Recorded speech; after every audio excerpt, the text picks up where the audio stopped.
Welcome to the Woman Worriers podcast, where we're working to help you call a truce with your anxiety. The information in this podcast is not a substitute for seeking help from a licensed mental health professional. Now, here's your host, Elizabeth Cush, LCPC.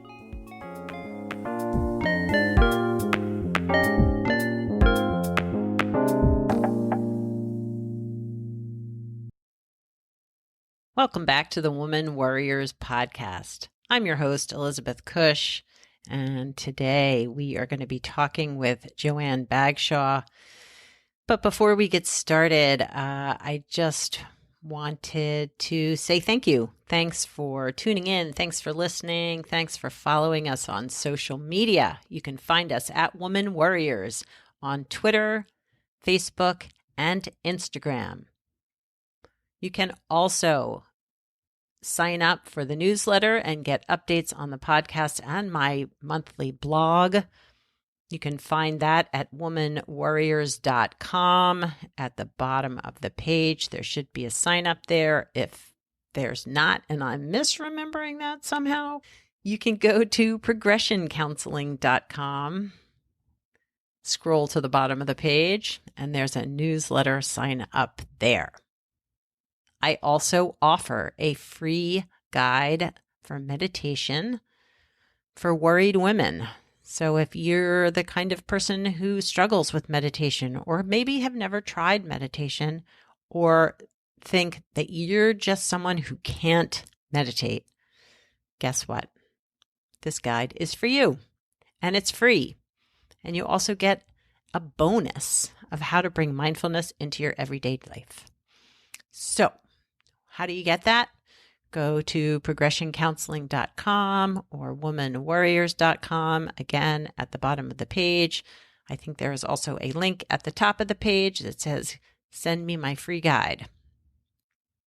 So fill that out and that will get emailed to you directly to your inbox. So today, my guest, Joanne Bagshaw, is a true woman warrior.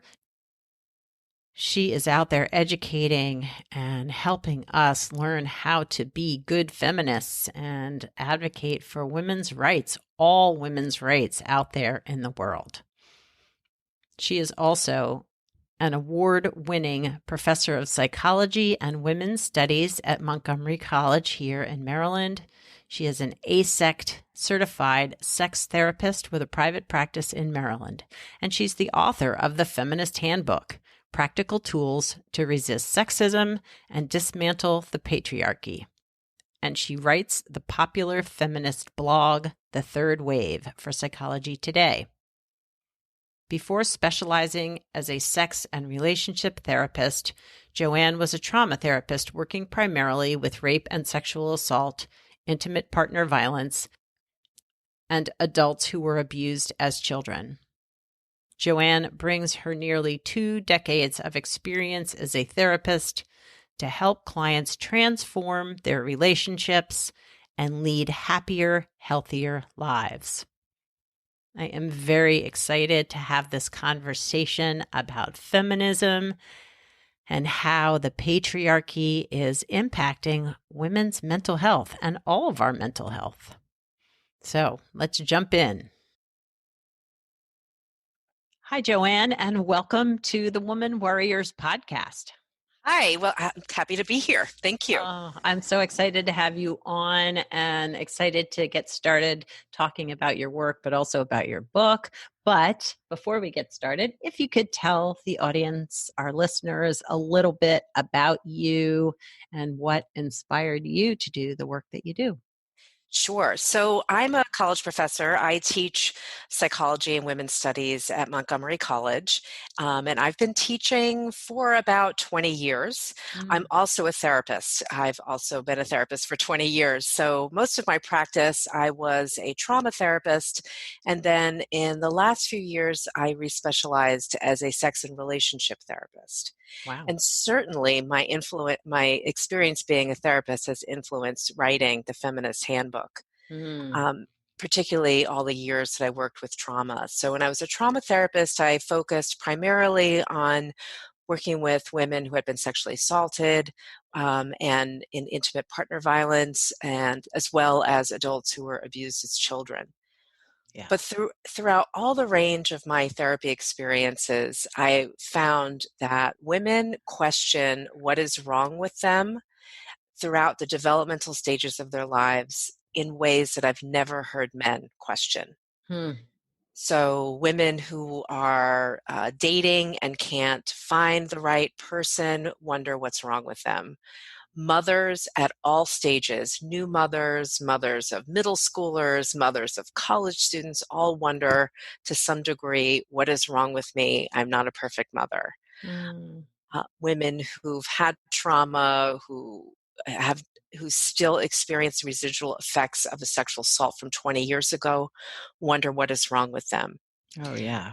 I work with women who contort themselves to fit into a marriage or relationship that is centered primarily on the male partner's needs. And they wonder, why am I not sexually attracted to my husband anymore when he so clearly is not interested in her emotional needs or changing to meet them? Hmm. And so this book is really, it's like a workshop of how to understand that there is nothing wrong with you. And the saying that I have in the book that I like to repeat when I'm talking about the book is that it's not you, it's the patriarchy. Yeah. It's the system designed to make you feel like there's something wrong with you so that women spend inordinate amount of energy and time trying to fix ourselves Hmm. when there's nothing wrong with us. And when Yeah. we're just trying to fix ourselves through diets and changing the way we look and changing the way that we are, we're not looking at the systems in place that are making us unhappy. Yeah, boy, so powerful. Like I too, well, I primarily work with anxious women, overstressed, overwhelmed, over anxious women. And that theme of, right, what's wrong with me is Hmm. so strong, is so present. It's so much there. And I've experienced that myself, Sure. 100%. Yeah. Yeah, same, same. Yeah. Yeah. We're not immune to it. It comes No. at us in all different directions. Mm, So and even just one saying, okay, it's not me. I'm still reminding my clients. I feel like a big part of my job, even as a therapist, is to tell my clients how normal they are. yeah. It's not Yeah. the opposite. Like, yes, Yes. of course, you feel this way. Yeah. um, It's one experience with a client with who was living, in an abusive relationship and diagnosed with depression, and she was like, "Well, see, there's something wrong with me. I have depression." Well, no, depression is adaptive when you are in an abusive relationship. right. Because what else are you supposed to feel, right? So, Yeah. being joyful would be unusual. So true. So Yeah. true, though. But yes, we're so willing to, yeah, find fault or look for the problem within versus Hmm. like, let's see what's happening outside, whether it's something I've created, like constantly meeting other people's needs, but then what led me to do that too? Like, why did I turn into this person who wants everybody else to be happy, but I'm not even talking about my own happiness or That's looking? right. Yeah. So many women are people pleasers, feeling that they do not have the right to center their own needs and self care. Yeah. Even to take a bath, to go exercise. Yeah. Yeah. Just the normal everyday sort of stress management stuff. To take 10 minutes to yourself, to go for a walk. Like, Yeah. they don't Yeah. feel entitled to it. Yeah. Weirdly, now with all the, because we are right in the middle of the coronavirus pandemic. And so Hmm. my husband and I are both home. And so, sort of balancing needs of exercise and work and dog and all of that. The other day, I said to him, "Well, is it okay if I go out for a walk?" And he looked at me and he's like, "Have I ever said that it wasn't okay?" Yeah. And I'm like, "No, no, I'm just in this mode of like trying to take care of everybody else because I'm so stressed out." Right. Yeah, Right. yeah, But anyway, so much of your work is aimed at empowering women and advocating for feminism. But I feel like the term feminism has kind of, I don't know, lost its true meaning. So I'm hoping you can Mhm. I really define for us what feminism is. Sure. So there's a lot of misconceptions about what feminism is. Much of the misconceptions are spread by anti-feminists, Mm, but some of the misconceptions are spread by feminists, particularly white women who identify as feminists. And the major misconception of what feminism is that it's women's rights to be equal to men. mm, But feminism is not about women being equal to men, because if feminism was about women being equal to men, which men would we be equal to? hmm, Not all men have access to power and privilege. So if we were to be equal to men, we would be striving to be equal towards white men who are middle-aged, educated, a certain heterosexual, a certain class of white, middle-aged men. So if we're going to be equal to them, who are we oppressing along the way to get there? yeah, yeah, yeah. hmm And Such a so valid point. yeah, and so this is the message that mainstream or white feminists have been spreading, and this has really marginalized Black women, particularly from the feminist movement, or not wanting to call themselves feminists, or being rightfully critical of feminism. Yeah, yeah. I So can see that. feminism is a movement to end sexism and dismantle interlocking systems of oppression. Mm, So we can't advocate for equality or ending sexism without working towards ending white supremacy or heterosexism or classism or yeah, ableism, right? So the yeah, idea of what feminism is about is really dismantling hierarchies and ensuring that everyone has the right to access all the resources that they need to live fulfilling, happy lives. yeah. Yeah, like health insurance and Yes. well, decent paying jobs that give you paid time off for sick leave or whatever. Yeah, yeah. Yeah, and so what white feminists have done is maybe like focus on things like closing the wage gap. Okay, Mm, that's great. That's certainly important and we want to do that. But if we're focusing on closing the wage gap only, we're leaving behind all of the women who are working under, at these very low minimum wage salaries that they are working two or three jobs, don't ever see their kids and still can't pay the rent. yeah, And homeownership is a fantasy, right? So right. how is that equality? It's not. So the message I want to give to women, and particularly white women who may be listening, is that when you're working as a feminist, living as a feminist, always want to think about who is the marginalized group who's being most affected by this issue, and Mm, ensure that whatever work you're doing includes and not only includes, but centers that marginalized group. mm, Because if we focus our work on marginalized groups, everyone is included. But if we're only focused on equality, what it looks like in our own lives, which may be very privileged, then we leave behind all the other groups and they don't get lifted up either. yeah, yeah. Well, I thought it was interesting. I just got your book, so I have not gone through the whole thing, but just the very beginning of identifying the areas that you may have privilege that, hmm and it's, you know, stuff you don't always think about. I'm able bodied. This is me personally. I'm Yes. heterosexual. I'm a middle-aged white or yeah, middle-aged white woman. Like there are areas of privilege that I have, but there's also areas where I am also the minority and not privileged and discriminated against. So we Right. all have a combination of those things depending on I guess we all do. But Sure. Yes, of course. And so privilege doesn't mean that our life is easy and things were handed to us. You can still have a lot of privilege and have worked hard your whole life. Privilege, but but not perhaps experience sexism. I mean, racism or, discrimination because if you have a disability, those sorts of things. Yeah. So, privilege we have access to resources that other groups don't have access to.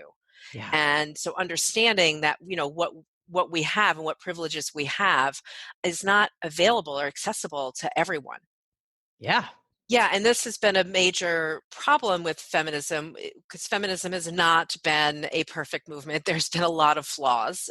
We have an opportunity to fix that, particularly now since the Women's March and in the 2016 election. Feminism is now more popular. I don't know that a lot of people still really understand what feminism is, but it's becoming more of an everyday word, and people aren't so afraid to identify as feminists as they once were. But what we're talking about here is mainstream feminists not being intersectional.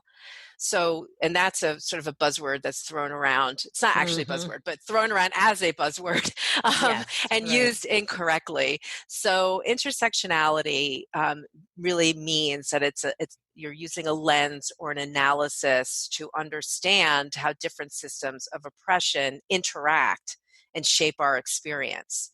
Yeah. So, sexism does not look the same for everyone. If we interviewed every woman that we know from different races, classes, ability, background, sexual orientation, gender identity, etc., our experiences of sexism are going to vary quite differently, and is intersectionality. So mainstream feminists have not done a great job of including an intersectional lens, despite over time many Black and lesbian feminists really demanding and calling for intersectionality to be included in the movement.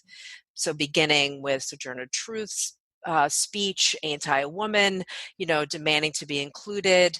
In the 80s, Kimberly Crenshaw, a law professor and critical race theorist, coined the term intersectionality as she was working on reviewing cases where Black women were suing their employer for race and gender discrimination. But they were losing these lawsuits because under Title VII, you can't sue as a Black woman. You can sue as a Black person. Oh, wow. Or as a woman, but not as a Black woman. And that is still true today. Wow. So you cannot address the fact that there's potentially both of those parts of your identity could be discriminated against in different ways than a white woman. Yes, so you or can, a Black man. Yeah, so under Title VII, you can sue for both, but you have to have evidence for both, like in separate categories. I see.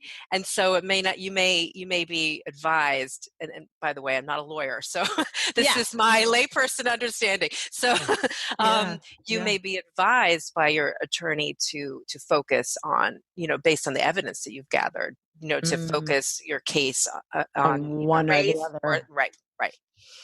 Wow. So that's still it's still an issue. And then even the Women's March in the last few years had charges of anti-Semitism. So we have not been really great at this, and this is an opportunity for us to really look at including everyone in the movement and to change our understanding of what feminism actually means. Yeah. And I feel like there's a lot of fear around including, right? There's a lot of fear around, well, if I let, as a white person, if I let everybody else in, then I'm losing my power, which is really not, that's not what it's about, right? It's not about taking power away, but it's about it's sharing power. Sharing power. Right. But yes, there is a reality to it that you are not going to hold on to your special privileges if you're sharing power. Right. And I think that is work that white feminists and white women have to really do and this I see as a therapist, white women have the most in general, the most proximity to white male privilege and white patriarchy. In Yes. our, we are affected probably most interpersonally by white male patriarchy, because these are our fathers, our brothers, our husbands, sons, all of our Mhm. family members. And so I feel like we've internalized so much sexism that Mm, we don't even see it. And if white women could really work at dismantling that internal misogyny, that internal sexism, then we probably wouldn't need to hang on to the privilege that we get as white women, because mm. that's the place where a lot of white women feel they have power. Yeah, yeah. No, I totally get that. I mean, it can feel somewhat threatening, and yet I'm like, wait a minute, hold on, let me rethink that when those feelings come up for myself. Yeah, definitely. It's Yeah, a, it's ingrained, and many of us who are, identify as feminists and liberals and anti-racist, it's not like you just get rid of that, the white privilege, from your thinking and from the cells in your body. This is what we're swimming in, what we've been living in our country since its inception. So it right. takes active work to dismantle it, to recognize it, to make, to make different choices, and Yeah, really just see it in ourselves, be willing to see it and change it. yeah, and not to be too hard on ourselves when it shows up because it's there. I mean, Yeah, it's it's it's there. it's there. Absolutely. Yeah. And so, how are you seeing this white male patriarchy here in the US and elsewhere impacting women's mental health? Because it is, but it feels like it's such a sort of subtle, insidious, Hmm. because it's so present. Like you said, it's so ingrained in Hmm. our culture. Absolutely. So sexism is stressful, and oppression in itself is a trauma, right? So, Yeah. but we are so conditioned to it, we don't always see it. But when you break down what does sexism look like in everyday life, it can range from experiencing microaggressions, at home, at work, just walking around the neighborhood, being stared at in a certain way, street harassment. Hmm. And, a lot of people are like, what's the big deal about street harassment? And I just want to point out that, women never know how to react when Mm, when a man approaches us on the street, either comments to us. And this can just be walking around any neighborhood. If we ignore him, he might become enraged and follow us. If we smile and say thank you, he might follow us, right? right. Right. So we don't know how to act, and that could be on the metro, anywhere, right? So Yeah. that is Yeah. stressful. I mean, it's Yeah. every day.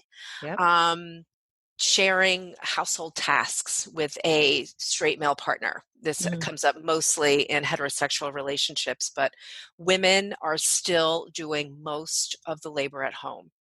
Even if they are working full time, they're still doing twice the amount of household chores and childcare, and mhm. the emotional labor and invisible labor, planning food schedules, kids schedules, summer camp schedules, all those things that men are not doing. Yeah. Um, and men do a lot more than they used to. They're doing more than their fathers did, but Mhm. it's still not the same. And this is stressful. And women will come into my office and say, what is wrong with me that I can't get all of this done? Yes. Oh my gosh, I hear Well, that. you're working two jobs, right? Right. So Right. And yes, yeah, yeah, working two jobs, raising a family, right, trying to balance it all. yeah. And also our high rates of sexual assault. Mm, 1 in 3 women are sexually assaulted. Those numbers are even higher for Native American women, and Alaska Native women, because of complex jurisdiction laws.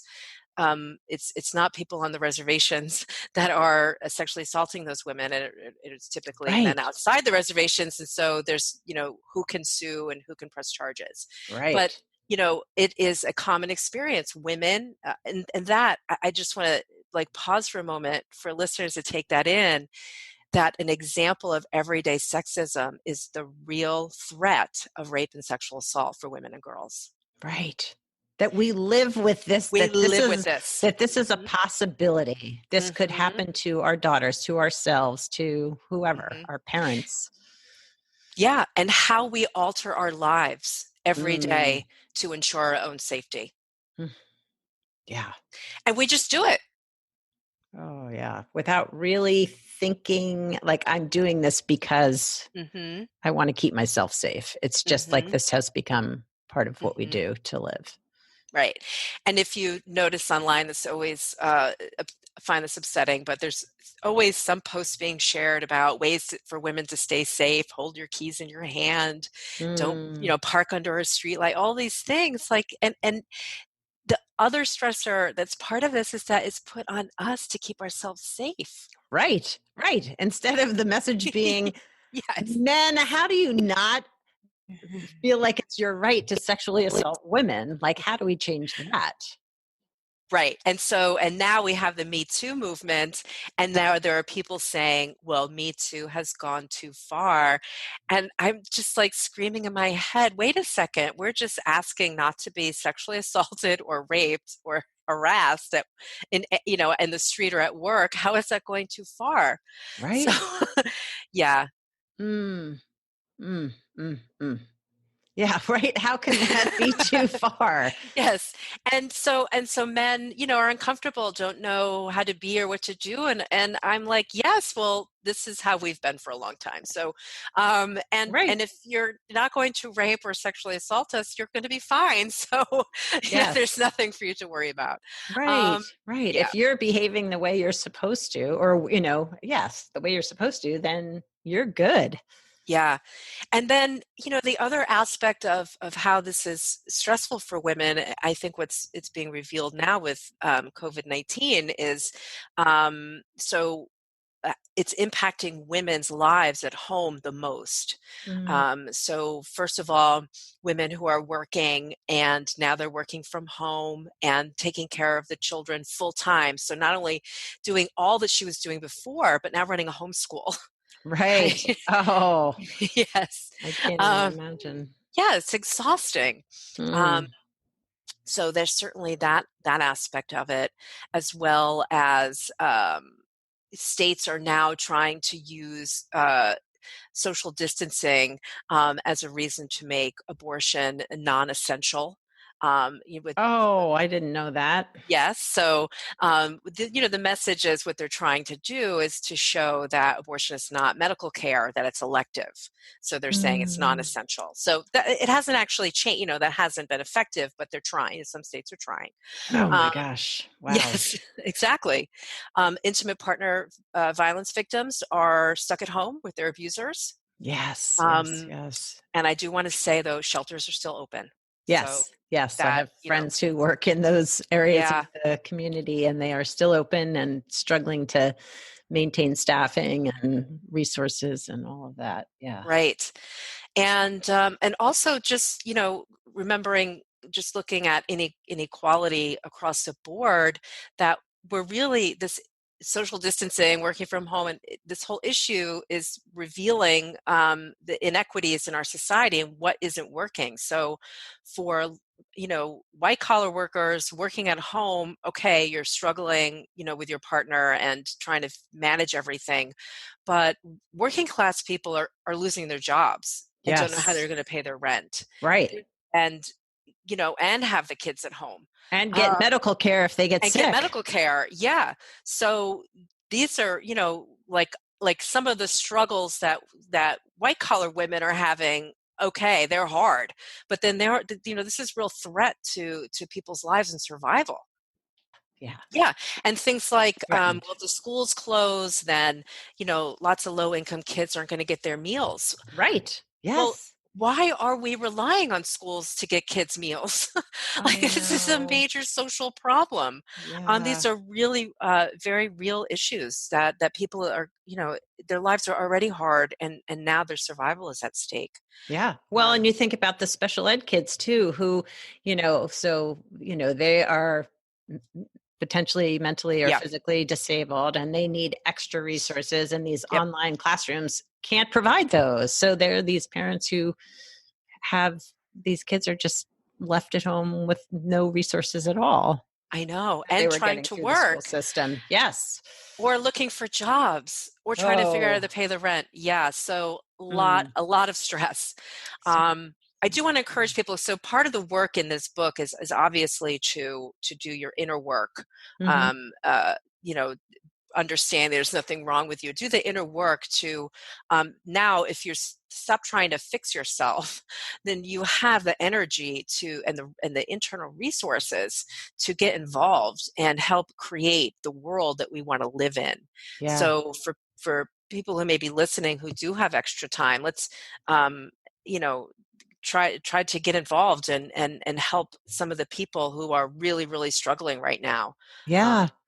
In the book, I've got a list of resources of national, agencies that people can get involved in. I do recommend for people to choose an issue that's super important to you, do all the research, that you can about it. Get hooked up with a national organization, work locally, make sure that the organization focuses on the needs of the marginalized people. You'll be included, everyone will be included. Right. um, Right. but to get involved. But this may start with doing some structuring in your own life first. For many people, many women who are just overwhelmed right now and can't even think about Right. that. Yeah. Right. I was going to say sometimes the idea of fixing can feel overwhelming, but I like the Hmm. idea of, sort of honing what you would want to focus on, whatever issue it is versus Yeah. like, I have to fix it all. We can't, Yeah. it's too Right. overwhelming. Yeah. Yeah. But, I think people go from, well, how do I get to that place in the future versus how do I just get to this next step? Like tomorrow, I'm going to do some research, or tomorrow, I'm going to make space in my schedule to think about where I would like to focus my energy. Exactly. Yeah. Yeah. So you said you have resources in the book for people in terms of Hmm. organizations to get involved in. Hmm. But if there were something, a message that, or a tip or a particular resource that you felt was important for the audience to know, what might that be? So, some of the practical tips, and there's a lot of, exercises in the book and stuff. So my goal is to have women do that work before they're, so they have the time and energy to do the organizational work. Yeah. So, but starting right where you are today, number one, understanding it's not you, it's the patriarchy. Write it down, remember it, store it in your brain so that you Mm. stop trying to question and fix yourself constantly. And then, another real strong practical tip is setting boundaries. Oh, yeah. Wow. Yes. Speaking, boundaries are a way for you to communicate what you need, what you want, and a way for you to actually say yes. It's not just about saying no, it's about saying yes to more of the things that you need and want in your life. Mm. And you can set boundaries. They don't have to, our idea as women, setting boundaries means that you are aggressively shouting no at someone. um, and sometimes that's necessary, but in the context of work and our relationships, it doesn't have to be that way. It's more that you're communicating, naming clearly, first of all, what you'd like changed, giving an example of something that you would like changed. So for instance, telling your partner, and I see this with my clients, that they will not, it's so interesting to me, even though they know that their husband is not helping and he Mm. can and should help, won't Yeah. ask, will Yes. not ask. Yeah. And you need to ask. Just say, listen, I'm overwhelmed. And when you and I need you to do blah blah blah so I can feel less overwhelmed. Yes, and have a very specific, like to me, Yeah. what's I found helpful is have a thing, like Yep. not just I'm overwhelmed, help me, because they might then help in a place I don't want them to help. Exactly. Be clear about what you need, what it is. Right. Listen, Right. when you when you cook again after we've had dinner or something, you leave the dishes, I wake up, it's overwhelming. So, this could be for a teenager too, right? So, for sure. I want you so please do the dishes, just be clear about it and keep at it.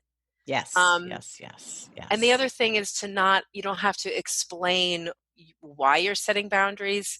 You don't have to defend your boundary, but you can always negotiate the consequence of a boundary. Because when we set boundaries with people, sometimes it does have an effect on them, and they might be like, well, wait, if I do that, then this is going to happen. So, it's fine to talk that out and work out a solution, where it's not too uncomfortable for the other person, but you're still getting what you need. Yeah. That it can be a negotiation sometimes. Yeah. Right. The consequence of the boundary, not setting the boundary. So I have to say that because women will say, they go right back to, but I don't have a right to setting boundaries. And you do. That is true. It's very easy to say, well, my needs don't matter. Right? Like exactly. If I'm speaking up for my needs and I'm making other people uncomfortable, then it's better not to just say what I need. Exactly. Is not true. Right. Well, Joanne, I so appreciate your coming on the podcast. I'm excited to dig deeper into your book, The Feminist Handbook. But how do people find you if they want to know more about your book or the work that you do? How do they find you? Sure. So please find my website, joannebagshaw.com. You can sign up for my newsletter, and you can follow me either on Facebook, Dr. Joanne Bagshaw, or Instagram. Awesome. All right. Well, thank you for being on the podcast. Thanks for being a guest. I'm very excited to share this conversation with the world. Great. Thanks so much for having me. Really enjoyed it. So I really enjoyed that conversation with Joanne. She and I recorded the conversation at the end of March. So before the death of George Floyd and Breonna Taylor and before the demonstrations. So it feels even more relevant today, although I think that we need to be having these conversations every day because racism, sexism, ableism continues to be problematic in our white patriarchal country, culture. It's so deeply embedded that we do lose sight of, we as white people easily lose sight of our privilege. And so conversations around privilege and how we can do things differently are really important. I wanted to share a quote from Joanne's book, The Feminist Handbook, Practical Tools to Resist Sexism and Dismantle the Patriarchy. She says, a key concept in dismantling the patriarchy is recognizing privilege when you see it or experience it and finding ways to not participate in the patriarchal system and to stand up for others who are oppressed. Your first step in making privilege visible is to identify where in your life you are privileged and to reflect honestly on how you benefit from privilege and how your actions or inaction may contribute to the oppression of other groups as well as to the patriarchy. Non-judgmental mindfulness is a tool that can help you reflect on and connect with the places in your life where you experience privilege.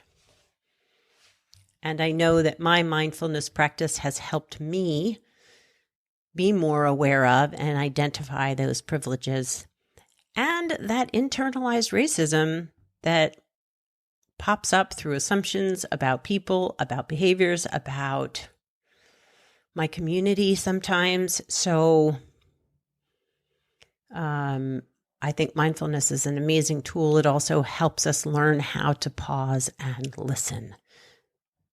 Listen to our mistakes, listen to when we're being told maybe that we're being racist and it's hard to hear.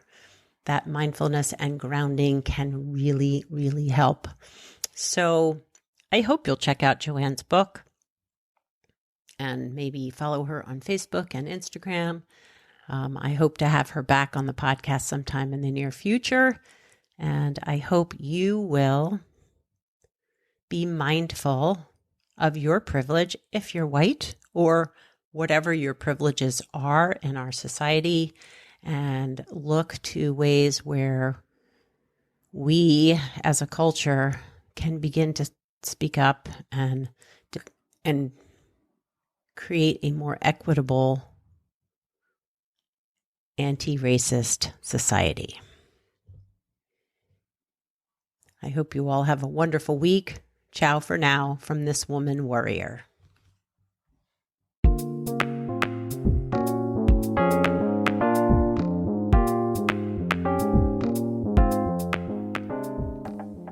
Thanks for listening and subscribing to the Woman Worriers podcast. Music was written and performed by Andy Cush. If you'd like more information on this episode, you can find the show notes, the resources shared today, and links to the guests' profiles at womanworriers.com.